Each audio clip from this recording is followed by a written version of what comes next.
السلام علیکم ورحمۃ اللہ وبرکاتہ۔ محترم عزیزوں اور دوستو، شعبان کے بالکل آخری ایام چل رہے ہیں اور ماہ رمضان المبارک بالکل قریب آ چکا ہے۔ تو رمضان المبارک کا استقبال یہ ہم سب کی ذمہ داری ہے۔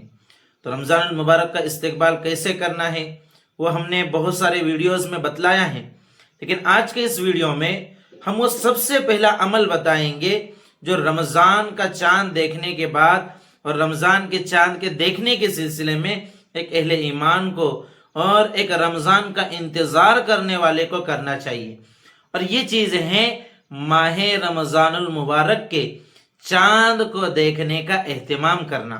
جی ہاں، آپ نے صحیح سنا، اس لیے کہ اسلامی تاریخ اور چاند کی تاریخ، قمری تاریخ کو زندہ رکھنا، اس کو باقی رکھنا، یہ مسلمانوں کے اوپر فرض کفایہ ہے۔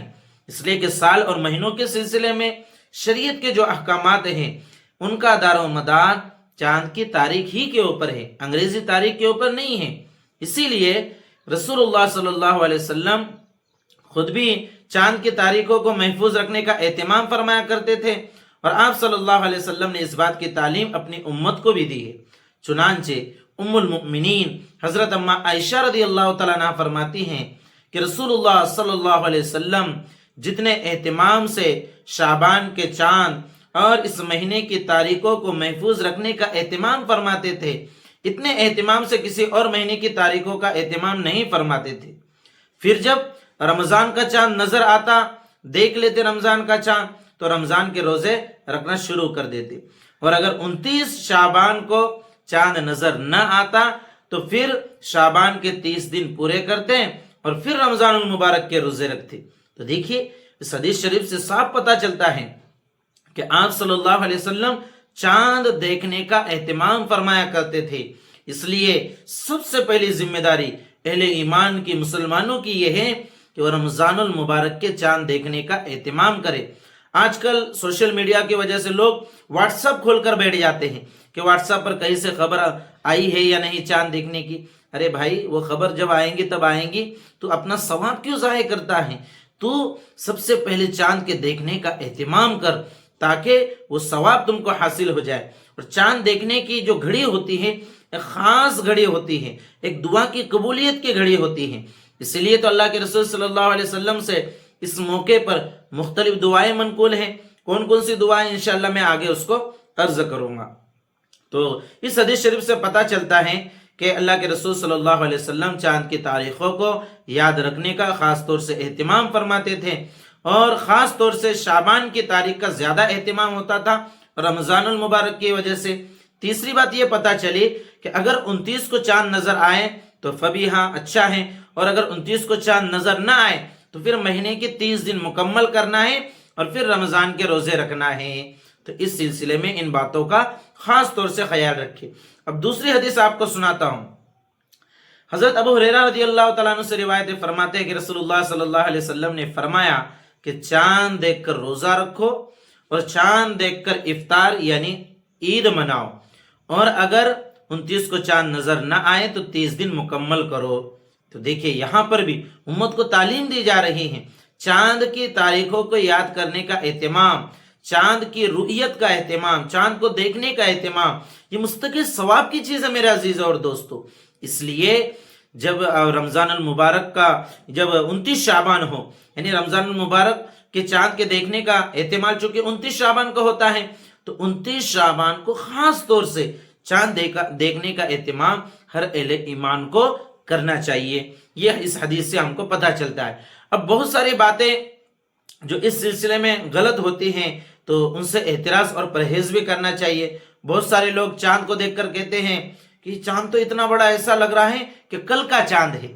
تو حدیث شریف میں آیا کہ اس طرح سے کہنا، چاند کے بڑے پن کو دیکھ کر یہ کہنا کہ کل کا چاند معلوم ہوتا ہے، یہ قیامت کی نشانیوں میں سے ہے، اس لیے اس طرح سے نہیں کہنا چاہیے۔ اسی طرح جس شخص نے رمضان کا چاند دیکھ لیا اور کسی وجہ سے اس شرعی اعتبار سے اس کی گواہی قبول نہیں ہوئی تو اس کے اوپر تو بہرحال روزہ رکھنا اس اکیلے کے اوپر تو ضروری ہو جائے گا۔ آج کل اللہ کا احسان ہے، الگ الگ علاقوں کے اندر वहाँ के मोतबर उलमा की हिलाल कमेटी बनी हुई है, रुयत कमेटी बनी हुई है, और वो शरीयत के उसूलों को मद्देनजर रखते हुए चांद की रुयत और अदम रुयत, दिखने और न दिखने का फैसला करते हैं, और सोशल मीडिया के ऊपर उसकी खबरें मोतबर जराए से पहुंच जाती हैं। तो उसके ऊपर हम अमल कर सकते हैं, लेकिन उसकी वजह से हम चांद देखने के एहतमाम को तर्क नहीं कर सकते। देखिए, इस्लामी अहकामात का जो दारो मदार है ये फल्कियात के ऊपर नहीं है, साइंस के ऊपर नहीं है, बल्कि चांद के दिखने के ऊपर है। हाँ, चांद देखने और न देखने के सिलसिले में साइंस से हम मदद ले सकते हैं, साइंस की रसदगाहों से मदद हासिल कर सकते हैं, लेकिन वो हमारी असल बुनियाद नहीं है। तो इन बातों को आप अपने जहन में रखिए। और एक बात समझने की ये भी है चांद के देखने और न देखने के सिलसिले में, कि बहुत सारे लोग क्या करते हैं, चांद देखने का एहतमाम नहीं करते और चांद के ऐलान आने का इंतजार करते हैं कि जब चांद का ऐलान आ जाएगा फिर अब हम रमजान की घड़ियों को लूटना शुरू करेंगे।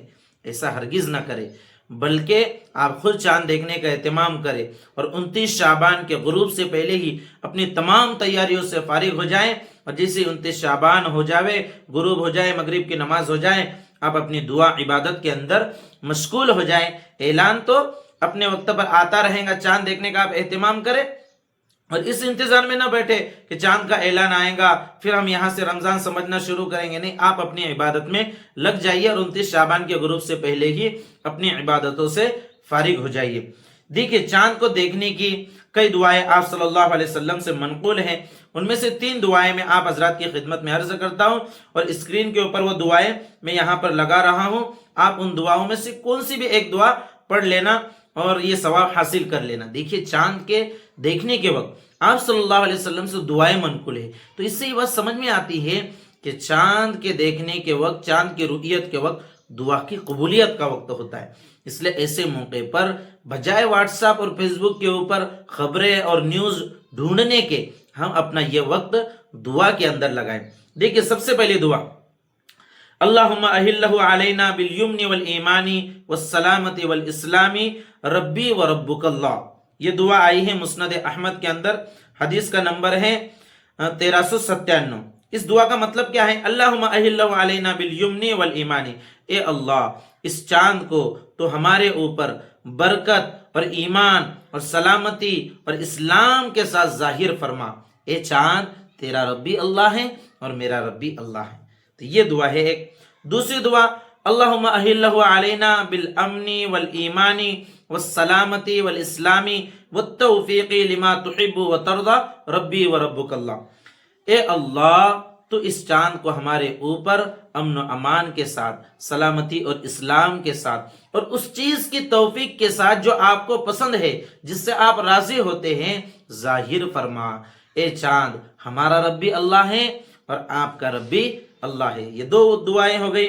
ये दुआ सही इब्न हिब्बान से साबित है, हदीस नंबर 888। तीसरी दुआ चांद को देखकर पढ़ने की, अल्लाहु अकबर अल्हम्दुलिल्लाह ला हौला वला कुव्वता इल्ला बिल्लाह अल्लाहुम्मा इन्नी अस्अलुका खैरा हादा शहरी व अऊदु बिका मिन शर्रिल क़द्री व मिन सूइल हश्री। ये भी मुस्नद अहमद हदीस नंबर 22791 नंबर की हदीस है, उससे ये दुआ साबित है। इस दुआ का तर्जुमा क्या है? अल्लाहु अकबर, अल्लाह रब्बुल इज्जत सबसे बड़े हैं। अल्हम्दुलिल्लाह, तमाम तारीफें अल्लाह रब्बुल इज्जत के लिए हैं। ला हौला वला कुव्वता इल्ला बिल्लाह, नहीं है नेकी करने की, तौफीक देने की ताकत और गुनाहों से बचाने की ताकत सिवाय अल्लाह के।